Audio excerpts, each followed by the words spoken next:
Hi, I'm Jeff Mann. I'm an artist and a sculptor, and I have a show at the Belmont Gallery. It's all made from car parts. I call it car part art. So I wanted to give you a little history on how I got started with car parts. I was an artist in residence at Southern Maine Community College for a year, and as part of one of the projects I was doing there, I took apart an old van, and I found these amazing, beautiful parts inside the van, and that kind of started the whole process, which led to me going to transmission shops and clutch shops and various places and asking them to collect parts for me. Auto Puddle was one of the first pieces that I did using car parts, and this one actually kind of did come to me in my head first, and one of the few ones that did.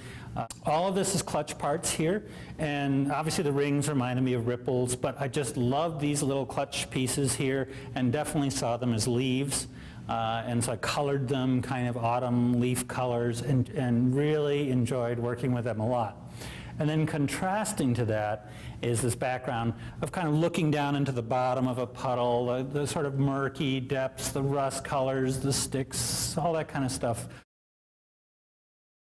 When I go into the studio, I have no preconceived idea of what I'm going to be making. So for me, I really enjoyed these parts that you see the shapes of those inner clutch pieces. They're pieces that aren't seen, and they're relatively, in my mind, unconsciously designed as far as aesthetics go. So I wanted to use them. I welded up a plate of them, responding to the shape, and that's what I often do. Is I walk in, I see some pieces, I start working with them, and to me, I see it more as a dance than a sort of conscious thought process. So I come in, I respond, I feel what this piece wants to do, I start working with it, and generally I get the structure done before I do any coloring. And then I have to go back in, and again, the color responds to the piece. These are all automatic transmission filter housings. They're something you as the average person are never going to see. They're buried inside the transmission. So what I really like about it and what I responded to was this incredible complexity of designs that are stamped into these pieces, and the circles and the punching and the depths. Many of them have 3 or 4 layers of depth in them. And so I decided to color them to accentuate the depths and the various textures in the pieces. It's the first piece that I did that has some text involved in it.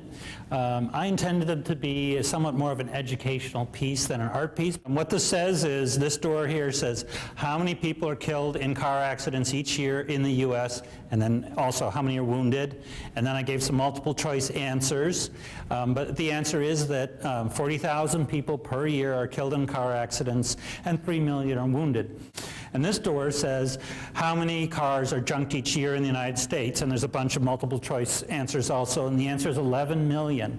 And what's really important about that to me is that there's all these beautiful pieces that you're seeing in some of this work, and it's all being junked each year. And that's part of a much bigger personal message that drives a lot of my art. Artists need something to drive them. People have various ways or means or things that make them do their art. And for me, one of them is, and it's not the only thing, but is that I have come through time to believe that we do need to look at a much less car-oriented future. And I'm hoping that my work, along with the message that comes with it, will encourage people to at least think about that possibility.